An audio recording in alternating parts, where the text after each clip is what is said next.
नमस्कार साथियों, आज हम आपके साथ एक बहुत ही महत्वपूर्ण पंजिका शेयर करने जा रहे हैं।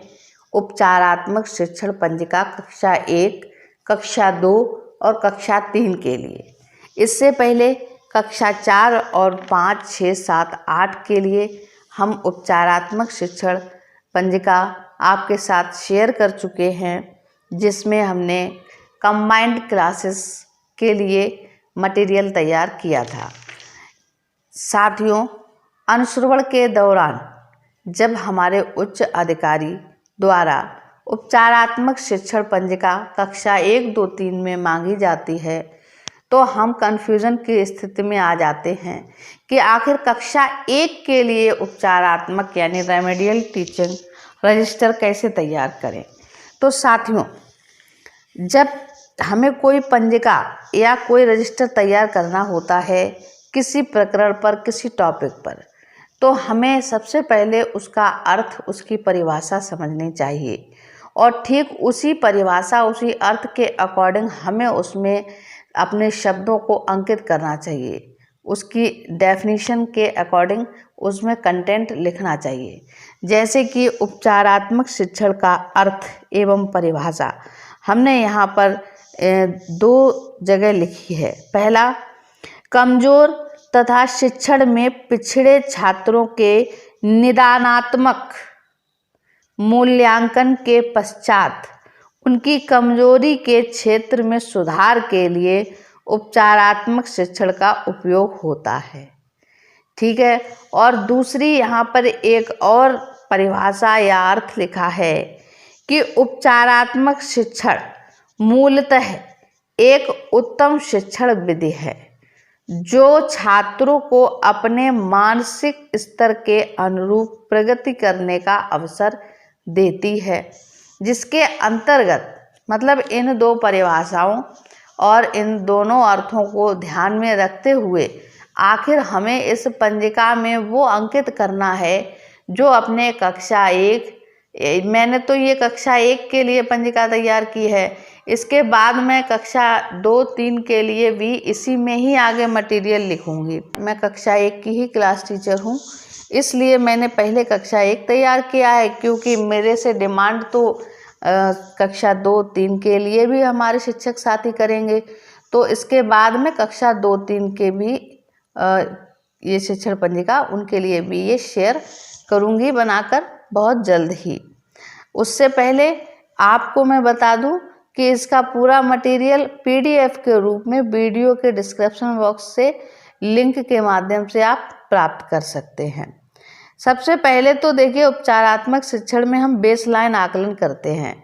यदि बात की जाए कि कक्षा 1 में उपचारात्मक शिक्षण कैसे किया जाएगा, क्योंकि प्रश्न उठता है कि जब हम उपचारात्मक शिक्षण बच्चों को देते हैं तो हमें उनका बेसलाइन आकलन करना होता है। तो साथियों, ऐसा नहीं है कि आपके विद्यालय में जो बच्चा आया है उसने आपके विद्यालय में आने से पूर्व कुछ सीखा नहीं है। वो 3 साल तक तो आंगनबाड़ी से ही होकर आया है, और अगर आंगनबाड़ी में होकर ना भी आया हो तो वो 5 साल तक या 6 साल तक अपने घर, परिवार, समाज, परिवेश से सीख कर आया है ना। तो उसका कुछ तो मानसिक स्तर रहा है, अर्थात आप उसका बेसलाइन आकलन कर सकते हैं।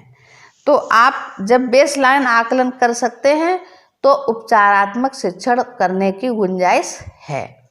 अब हम यहाँ पर देखिए, हमने ये लिखा है कि सबसे पहले हम बच्चों का बेसलाइन आकलन करेंगे और शैक्षणिक गतिविधि मूल, फिर उसके बाद शैक्षणिक गतिविधि, अपने बच्चों पर जो भी हम गतिविधियां करेंगे उसके बाद हम करेंगे, फिर से करेंगे मूल्यांकन। और वो मूल्यांकन हमारा साप्ताहिक भी हो सकता है, मासिक भी हो सकता है। वो आप अपनी उसके अकॉर्डिंग देख लीजिए आपको समय कितना मिलता है ना, छात्र छात्रा का। फिर उसके बाद हमने यहाँ पर लिखा है शिक्षण पद्धतियाँ। क्यों लिखी हैं? क्योंकि आए दिन हमारे पास नए नए शासनादेश आते हैं, हमें उनको भी ध्यान में रखना है। और साथ ही साथ हमारे अपने खुद भी इनोवेशन है, हमारी खुद की अपनी भी नॉलेज है ना, हमें उनको भी इस्तेमाल करना है। तीसरा है प्रगति, यानी मासिक, जो मूल्यांकन और प्रगति दोनों लगभग एक ही बात है। हम मूल्यांकन करते हुए प्रगति इसमें दिखाएंगे। तो इन चीज़ों को हम क्या करेंगे, इस पंजिका में अंकित करेंगे।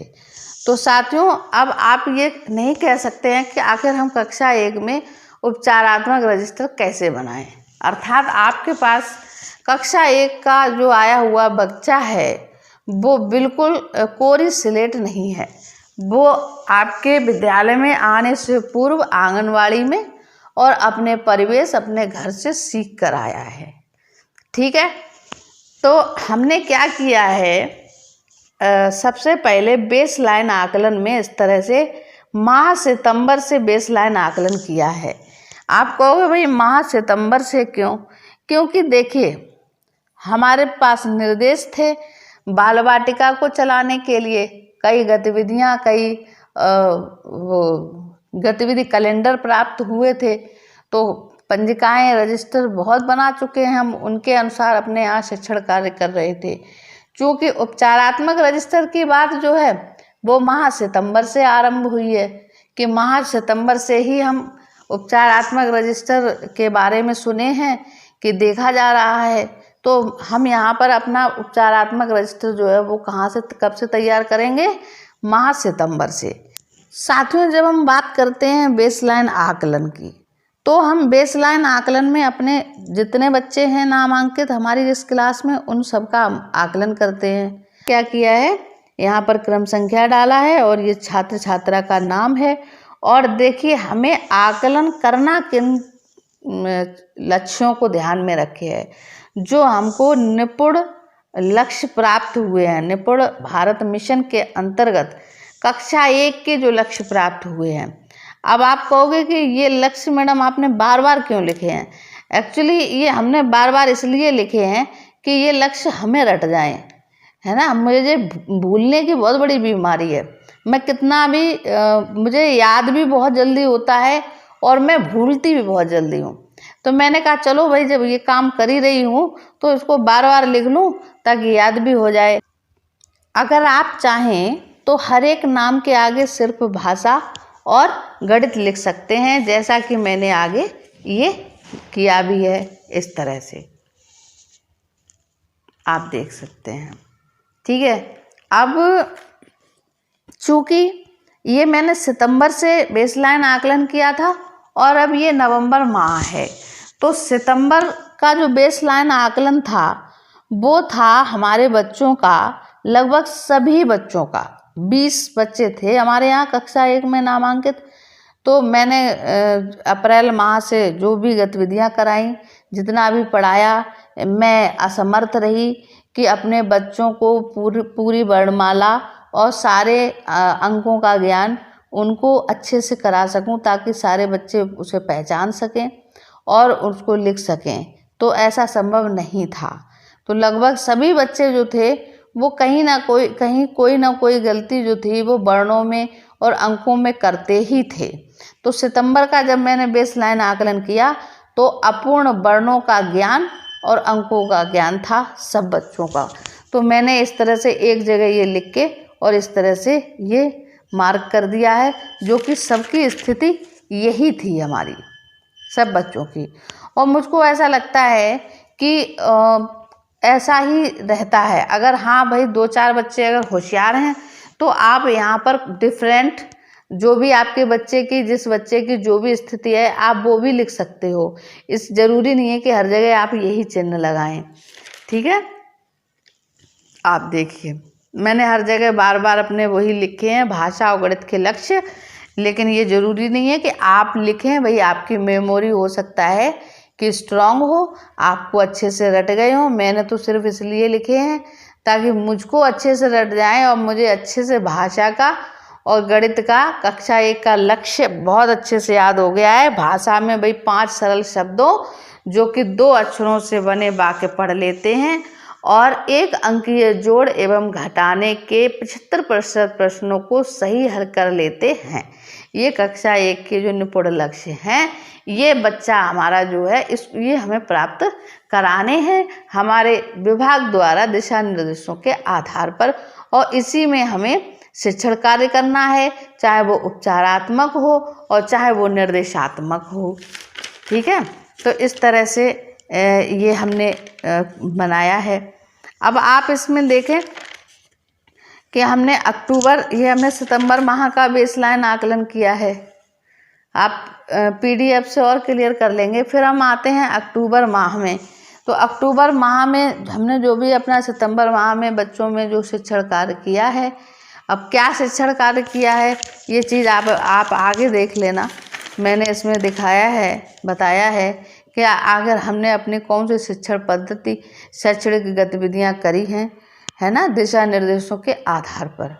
तो ये या जो हमें प्रशिक्षण प्राप्त हुए हैं उनके आधार पर, वो मैंने आगे लिखा है, क्योंकि मैं अलग अलग ये सारी चीज़ें तो नहीं लिख सकती थी। कम पेज में कम समय में ये सारी चीज़ें मुझे अंकित करनी थी।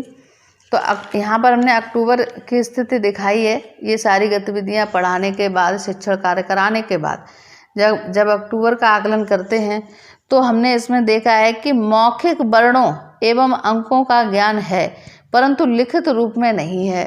अब जो बच्चे हमारे हैं उनको मौखिक तो वो पूरा आ से लेकर ज्ञ तक वर्णमाला जो है वो मौखिक रूप से पढ़ना जानते हैं, पढ़ लेते हैं, और लिखित रूप से उनको पहचान नहीं है, पूरी नहीं है।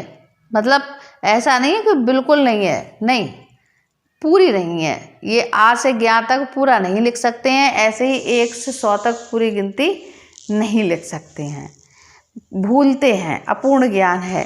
तो यहाँ पर हमने लिखा है मौखिक वर्णों एवं अंकों का ज्ञान है, परंतु लिखित रूप में नहीं है, और यही स्थिति हमारे सब बच्चों की है। ठीक है, उसका कारण है साथियों, क्योंकि हमारे विद्यालय में बच्चों की उपस्थिति जो है वो लगभग 99% रहती है हमेशा। अगर बच्चा गांव में नहीं है, कहीं रिश्तेदारी में गया है या बीमार है, तब ही बच्चा हमारे विद्यालय में नहीं आता है।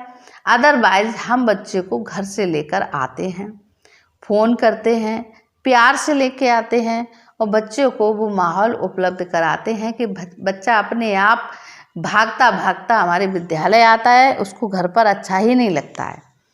ठीक है, आगे देखते हैं। अब ये नवंबर का कॉलम खाली पड़ा हुआ है, क्योंकि 30 नवंबर को ये आकलन किया जाएगा, और इसके आगे हमने नवंबर से आगे के लिए भी दिसंबर, जनवरी और फरवरी के लिए भी इस तरह से ये बना रखा है।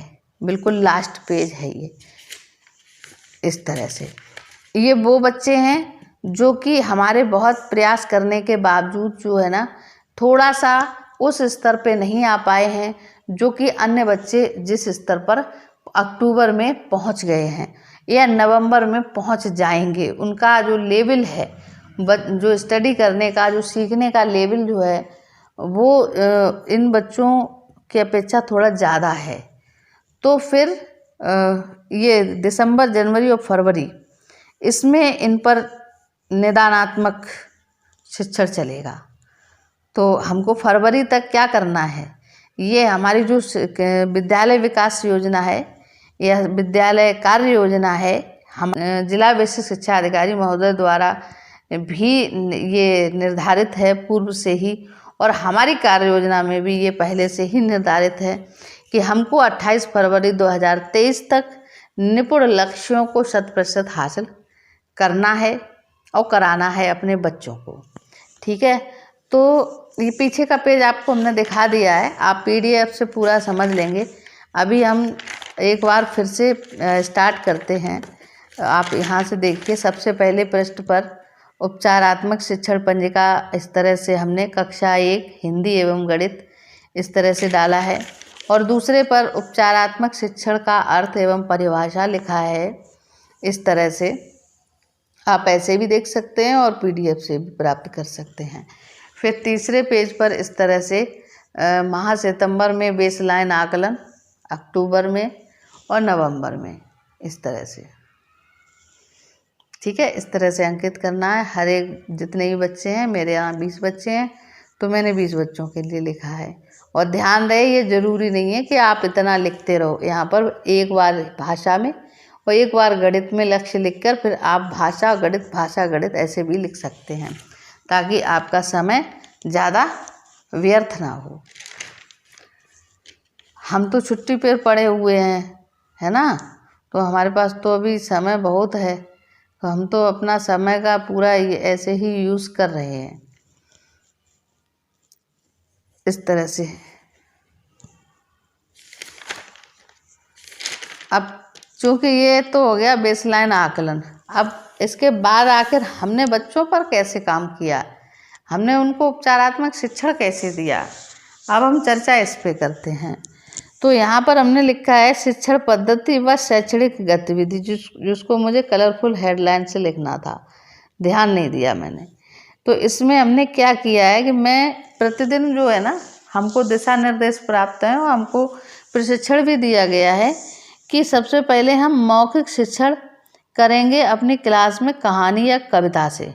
प्रतिदिन क्लास में जाते ही प्रथम कालांश से आरंभ होता है हमारा, ठीक है। दूसरे कालांश में लिखित यानी डिकोडिंग का, जहाँ पर हमें बच्चों को बोलना भी है और लिखकर भी काम कराना है, श्यामपट्ट चौक और बच्चों की कॉपी पेंसिल के माध्यम से। तो स्टार्टिंग में हमने किया है वर्णमाला का मात्र एक अक्षर लिखने का अभ्यास और लिखवाने का। ये हमने बच्चों से बोर्ड पर भी लिखवाया है और कॉपी पर भी लिखवाया है, ठीक है। लिखवाने में उनकी मदद करके, हाथ पकड़कर एवं तरीका बताकर दूसरे कालांश में किया जाता है। एक सप्ताह तक ऐसा हमने रेगुलर किया, ठीक है साथियों। उसके बाद तीसरा पॉइंट है, एक सप्ताह के बाद वर्णमाला के अक्षरों की संख्या बढ़ाकर 4 कर दी जाती है। अभी तक हमने क्या किया था, हम एक एक अक्षर देते थे लिखने के लिए, अब हमने वर्णमाला की संख्या जो थी वो 1 से 4 बढ़ाकर कर दी। क्यों? क्योंकि अब बच्चा हमारा लिखना सीख गया था।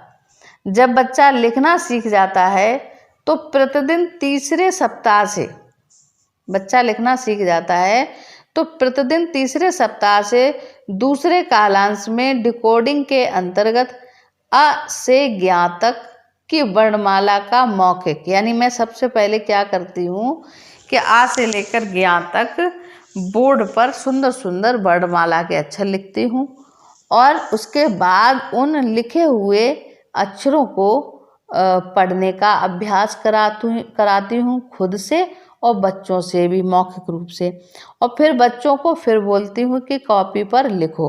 क्योंकि साथियों, मैंने जो अपनी शिक्षण पद्धति अपनाई है वो अपनी पुरानी पद्धति, जिससे मैंने खुद भी सीखा है, उसको भी शामिल किया है, और जो मेरे विभाग द्वारा जो मुझे निर्देश प्राप्त होते हैं मैं उसको भी शामिल करती हूँ। मैं हर चीज़ को दिमाग में लेके चलती हूँ कि विभाग के निर्देश मेरे ऊपर हावी ना हो सकें, इसलिए एक शब्द हमेशा आपको मैं बोलूँगी कि इनोवेशन नाम की भी कोई चीज़ होती है। ज़रूरी ये करता है कि आखिर आप कुछ करा भी रहे हो और जो करा रहे हो वो कैसा करा रहे हो, क्या बच्चा उससे सीख रहा है। आपका पढ़ाना ऐसा होना चाहिए कि आखिर बच्चा सीख रहा हो तो आपसे कोई प्रश्न नहीं करेगा। कुछ बच्चों को छोड़कर अब इतना प्रयास करने के बाद, ये हमारा 1 माह का प्रयास हो जाता है, सितंबर माह का बेसलाइन आकलन लेने के बाद इतना प्रयास मैंने शब्दों में, अक्षरों में और अंकों में दोनों में कराया। तो क्या हुआ कि कुछ बच्चों को छोड़कर, जैसे इसमें नाम दिए हैं जो बच्चे हैं, ये अल्पना, बादल, अंकुल, ऋतिक, पारस, आरती, अखिल, इन 7 बच्चों, ये 7 बच्चे बहुत ही शर्मीले, कम बोलने वाले। कुछ बच्चे इसमें बोलने वाले तो हैं, बहुत चंचल भी हैं, लेकिन इनको लिखना सिखाना बड़ा कठिन हो रहा था, ये लिखने में बहुत कमज़ोर थे। तो अपनी कक्षा में ये कैसे थे? कक्षा 1 में अन्य बच्चों के साथ व अपने कक्षा के स्तर में अध्ययन करने में समर्थ नहीं हैं, उनके साथ लेवल पे नहीं आ रहे हैं। तो अब ये बच्चे कैसे हो गए? पिछड़ गए। इनको ज़रूरत पड़ गई उपचारात्मक शिक्षण की। तो इन जिन बच्चों पर हमारा प्रयास, अब इन बच्चों पर भी हमने प्रयास किया। अक्टूबर माह में प्रयास किया। क्या किया? अगर आप चाहो तो आप लिख सकते हो यहाँ पर, सितंबर माह में किया, अक्टूबर में ये किया। बट ये दिख रहा है कि हाँ, ये प्रयास किया गया। तो इन्हीं माह में जो आपके 3 माह चल रहे हैं, है ना, सितंबर, अक्टूबर, नवंबर, तो इसी में करा जा रहा है। तो अक्टूबर में क्या किया कि हिंदी, गणित, अंग्रेजी, हिंदी, गणित और अंग्रेजी, कविता, कहानी, मेन हमारे यही विषय रहे हैं बच्चों कक्षा 1 में पढ़ाने के।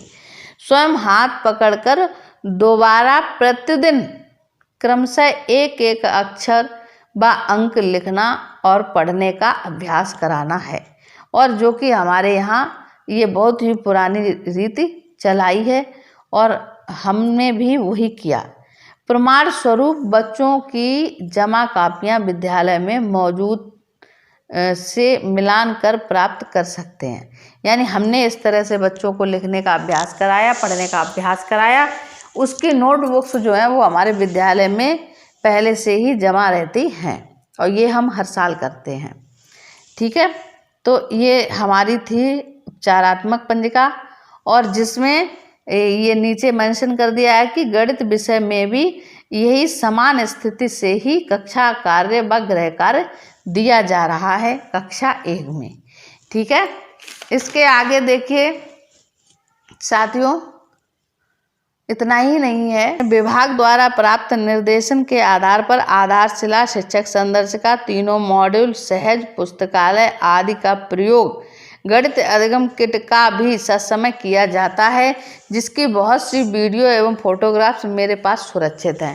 अर्थात जैसे जैसे विभाग द्वारा दिशा निर्देश आते हैं, PDF आती हैं, हम उनका भी उपयोग करते हैं। उनकी हम फोटो और वीडियोस बनाकर अपने पास सुरक्षित रखते हैं, ताकि हमारे सक्षम अधिकारी आके जब अनुश्रवण करें, हमारे SRG, ARP कोई भी आता है तो हम ये दिखा सकें कि नहीं, ऐसा नहीं है, आपके जो भी आदेश आए हैं, शासनादेश, हमने उनके अकॉर्डिंग ये गतिविधि कराई है। हो सकता है कि हम उसका अवलेखीकरण करने में असमर्थ रहे हों या हमने कहीं पर मिसिंग कर दिया हो।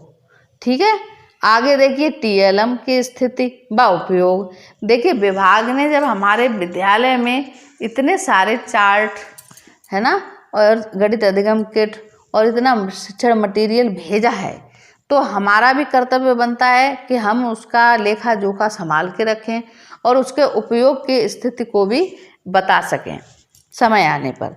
तो TLM जो है वो मिशन प्रेरणा के अंतर्गत पूर्व में जितने भी प्राप्त हैं, उनका प्रयोग हमारे द्वारा हमारी कक्षा 1 में बच्चों निपुण लक्ष्यों को हासिल कराने हेतु किया जा रहा है।